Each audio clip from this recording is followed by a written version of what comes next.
बातचीत जारी है। टेढ़ी बात में हमारे साथ भूपेंद्र सिंह हुड्डा साहब हैं, हरियाणा के मुख्यमंत्री।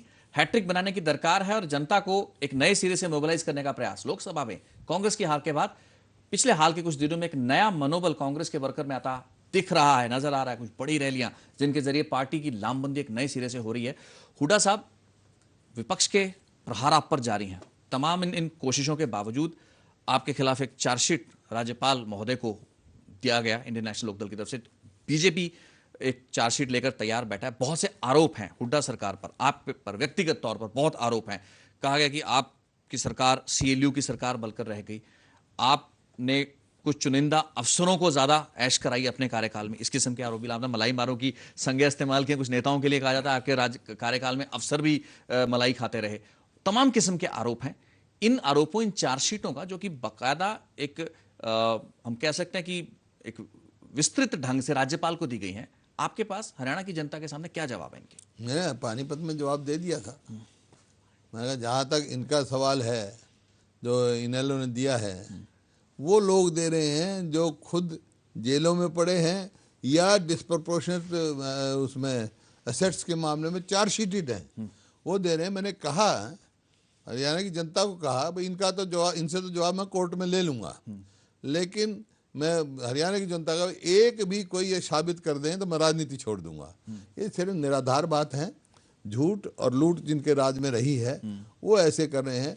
कोई भी एक भी, मैंने देखा है, अखबारों में पढ़ा है जो इन्होंने दिया है, कोई सब निराधार हैं, कोई एक भी सत्य बात नहीं है। लेकिन सर, चार्जशीट का सिलसिला मुझे याद है आपके दौर से, आप जब प्रदेश अध्यक्ष हुआ करते थे, आप भी इसी किस्म की चार्जशीट लेकर राज्यपाल महोदय के पास जाया करते थे उस वक्त की लोकदल सरकार के खिलाफ। आज उन्होंने एक चार्जशीट दी है, तो क्या आप जैसे कह रहे हैं कि आप इनको कोर्ट में निपटेंगे, ये कह देना कि इनकी बातें निराधार हैं और ये खुद इन पर आपराधिक मामले हैं, इससे लोग आपके खिलाफ जो आक्षेप लगते हैं उसको तो एड्रेस नहीं ना करते? नहीं, मैं कह रहा हूं, मैं जो एक जितने इन्होंने बात कही है एक भी सत्य नहीं है।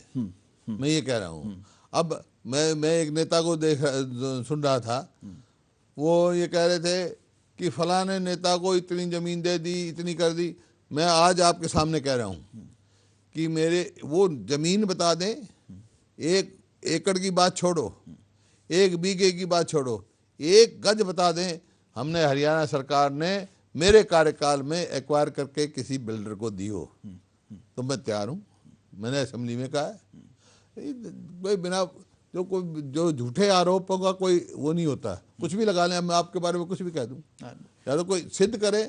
लेकिन राजनीति में कैसा दौर आ चुका है? आपने भी शायद ये बात कही कि आप मानहानि का मुकदमा कर सकते हैं अगर इन्होंने अपने आरोप वापस लिए। कोर्ट में जवाब देंगे, करेंगे, जो भी है। मैं गंभीरता से लेंगे ना, वकील से सलाह कर रहे हैं।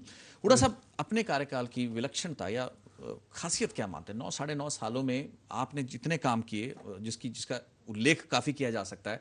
आपने कहा कि हरियाणा नंबर 1 है, हरियाणा नंबर 1 है। विरोधी पार्टियां आज भी इन चीजों पर सवाल खड़े करती हैं, हरियाणा नंबर 1 कैसे है? जिन मापदंडों की आप बात, per capita income, per capita निवेश, ये सब मापदंड है, आपके आर्थिक मापदंड है, लेकिन क्या एक साधारण हरियाणवी समझ पा रहा है कि आप किस पर कैपिटा इनकम की बात कर रहे हैं? वो पर कैपिटा इनकम जो 1,35,000 है, मैं आज हरियाणा का निवासी हूं, मुझे नहीं समझ में आ रहा कि क्या मुझे 1,35,000 की तनख्वाह मिल रही है। आप जो कहना चाह रहे हैं वो ये कि हमारा पर कैपिटा निवेश बढ़ गया। तो क्या आपके जो मानक हैं, आपके जो स्टैंडर्ड्स हैं, जो आप लोगों को बताना चाह रहे हैं कि हरियाणा तरक्की की राह पर है, क्या लोगों के गले उतर पा रहे हैं? आपको लगता है जमीन पर ये बात मैसेज आ पा रहा है? जब लोगों के गले उतरा है, जब तो हम दोबारा आए हैं और तीसरी बार भी आएंगे। क्योंकि जब आर्थिक स्थिति किसी प्रदेश की होती है, अच्छी होती है, तो आम आदमी तक उसका लाभ पहुंचता है, चाहे वो सामाजिक क्षेत्र, हमने हर वर्ग के लिए। 9 साल में क्या हुआ है, 14वें नंबर पे जो हरियाणा था, नंबर 1 पर पहुंचा है। और जो है हर वर्ग के लिए नीति बनाई है, हर वर्ग खुशहाल हुआ है और खुशहाली आई है हरियाणा में। सामाजिक जो फैसले हमारे रहे हैं, मान लो वृद्धावस्था पेंशन है तो 1,000 रुपया हम दे रहे हैं और 1 नवंबर से 1,500 रुपया कर देंगे। ये देश में मेरे ख्याल में बहुत अग्रणी प्रदेशों में से है, शायद और सबसे अग्रणी जी। हाँ, किसी में नहीं होगा। विधवा को भी पेंशन है। जो गरीब आदमी है, शेड्यूल कास्ट है, आपका बैकवर्ड क्लास ए से है, बीपीएल है, पहली जमात में उसका लड़का या लड़की दाखिल होती है तो वजीफा देना शुरू करता हूँ पूरे हरियाणा में, और पूरे देश में कहीं नहीं है। 225 रुपये महीना दलित की लड़की को देना शुरू करते हैं हम, दलित बेटी हो तो उसको देना शुरू करते हैं प्रति मास। तो हर वर्ग में खुशहाली आई है, वो कर ही सके हैं, क्यों बेसिकली किसी भी खाली प्रति व्यक्ति आए नहीं, 4 पैरामीटर होते हैं किसी भी प्रदेश का देखने के लिए। और इस बात से मैं सहमत भी हूँ। देश के प्रधानमंत्री जो हैं नरेंद्र मोदी, वो जब प्रचार कर रहे थे उत्तर प्रदेश में, लोकसभा के चुनाव की बात कही, तो मैंने उनका टीवी पर भाषण देखा। वो उत्तर प्रदेश वालों को कह रहे थे, देखो किसी भी प्रदेश का कितना विकास है उसका प्रमुख पैमाना जो है प्रति व्यक्ति आय, वार्षिक आय कितनी है, इसका ये होता है। तो मैं तो सहमत हूँ इस बात से। उत्तर प्रदेश वालों को कह रहे थे कि 33,000 रुपये है उत्तर प्रदेश का जी। और उस समय वो गुजरात के मुख्यमंत्री थे, आज देश के प्रधानमंत्री हैं, वो अपनी उसमें कहते बोले मेरे गुजरात की 75,000 रुपये है। तो आज हरियाणा की तो 1,35,000 है।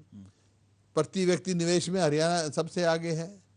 प्रति व्यक्ति जो प्लान्ड बजट, जो आप कह रहे हो ना आम आदमी पे क्या होता है, प्लान्ड बजट 2 किस्म के बजट होते हैं। एक नॉन प्लान्ड बजट, वो तो तनख्वाहों में जाता है। एक प्लान्ड बजट जो है वो एसेट बिल्डिंग या आगे के प्लान्ड बजट विकास के लिए जाता है। उसमें चाहे हेल्थ के लिए लगाओ, और लगाओ, जो आम आदमी को जो पहुंचाता है फायदा, उसमें भी हरियाणा सबसे अग्रणी प्रदेशों में से है। 10,700 प्रति व्यक्ति जो है प्लान्ड बजट खर्चा है।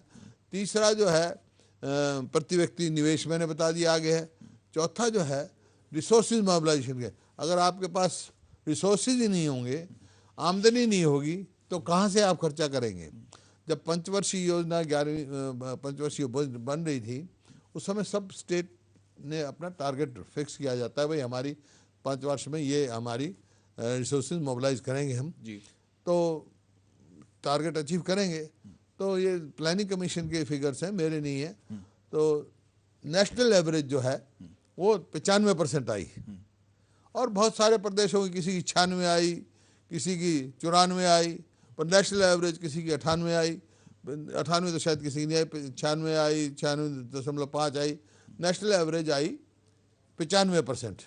और हरियाणा की जो है उसकी रिसोर्सेज मोबिलाइजेशन हुई कितनी, 192%, हाईएस्ट इन द कंट्री। साधन जुटाने में, मतलब हाँ, साधन जुटाने में। तो यही पैमाने होते हैं। आप कोई भी, लेकिन ये सब चीजें ये बड़े आर्थिक बातें कर रहे हैं जो कि शायद लोगों के समझ से थोड़ी सी ऊपर चले जाती है। शायद अर्थशास्त्री इस चीज को समझ सके जो आप हमें बताना चाह रहे हैं। और अगर प्लानिंग कमीशन के कुछ माहिर बैठे हो 4, तो शायद ज्यादा बेहतर तरीके से आपकी बातों को रेटिफाई भी करेंगे, एंडोर्स भी कर देंगे शायद। लेकिन आम आदमी वो कह रहा है कि जमीनी स्तर पर जो हालात है, क्या मेरी स्थिति, मेरी जिंदगी में वो सुधार हुआ? आप मानते हैं कि लोग आपके इन आर्गुमेंट्स को बाय कर रहे हैं? हाँ, आप देखें ना इन आर्गुमेंट्स के अलावा कैसे उनकी जिंदगी में सुधार होगा। आप गाँव में जाओ, बड़े बड़े गाँव में स्टेडियम बनाए मैंने।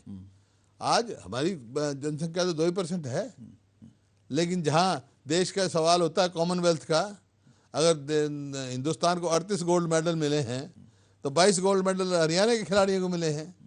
जैसे ओलंपिक्स में 6 में से 4 मेडल मिले, तो 4 हरियाणा को मिले हैं।